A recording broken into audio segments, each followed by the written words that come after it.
संत हृदय नवनीत समाना। संतों की महिमा हमारे देश में हमेशा से ही बहुत उच्च रही है। नमस्कार दोस्तों, मैं विभा आध्यात्मिक टॉक्स चैनल में आप सभी का बहुत स्वागत करती हूँ और ये मंगल कामना करती हूँ कि मेरे कृष्ण की कृपा आप सभी पर हमेशा बनी रहे। दोस्तों, आज मैं आपको एक संत की कथा सुनाती हूँ। समय को ना गवाते हुए संत की कथा शुरू करते हैं। दोस्तों, कथा सुनने के लिए वीडियो के साथ अंत तक बने रहें। कलकत्ता शहर में एक संत थे जो बिहारी जी की बहुत सेवा किया करते थे, ठाकुर जी की बहुत पूजा पाठ किया करते थे।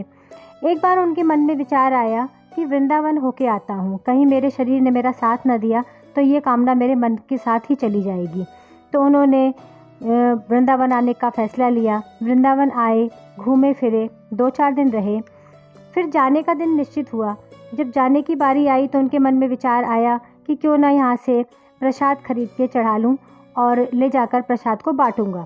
तो संत जी ने वहीं पर बिहारी जी की गली से कुछ पेड़े खरीदे, बिहारी जी को भोग लगाया और उसमें से प्रसाद पाकर उसको रख लिया एक डिब्बे में कर।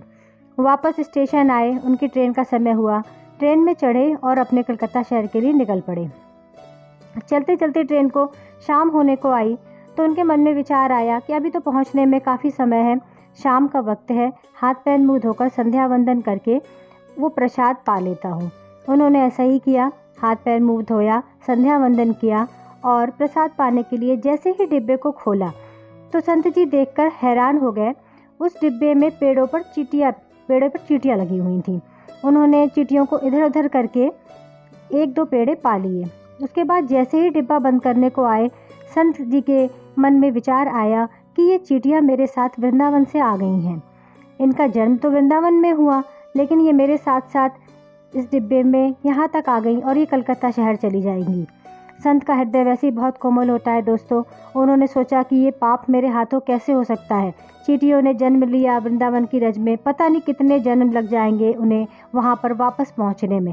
संत जी ने निर्णय लिया कि मैं वापस वृंदावन जाऊँगा। उन्होंने अपनी ट्रेन को छोड़कर वापस वृंदावन जाने का निर्णय लिया और वृंदावन गए और उसी मिठाई की दुकान के सामने जाकर डिब्बे को ज़मीन पर खोलकर उन पेड़ों को धरती पर रख दिया और उन चींटियों को उसमें से निकाल दिया। दोस्तों, दुकान वाला बड़े ध्यान से संत जी को देख रहा था। उसे याद आया कि एक दिन पहले संत जी मेरे यहाँ से पेड़े लेकर गए। वो तुरंत संत जी के पास गया और उसने कहा, संत जी, आपकी ये मिठाई सही नहीं है तो आप दूसरी तुलवा लीजिए। तो संत जी ने उसकी तरफ देखा और मुस्कुराए और उसे सारी बात बताई। दुकानदार संत जी के चरणों में गिर गया और उसकी आंखें भर आईं। संत जी ने उसे प्रेम से बड़ा उठाया और कहा कि नहीं, मुझसे ये पाप नहीं हो सकता था। दोस्तों, इतनी सुंदर कथा सुन के किसके मन में बिहारी जी के लिए प्रेम नहीं आ जाएगा, वृंदावन के लिए प्रेम नहीं आ जाएगा। दोस्तों, अगर आपको कथा अच्छी लगी हो तो प्लीज़ कमेंट बॉक्स में जय श्री कृष्ण ज़रूर लिखें। आज के लिए वीडियो में इतना ही। प्रेम से बोलिए जय श्री कृष्ण।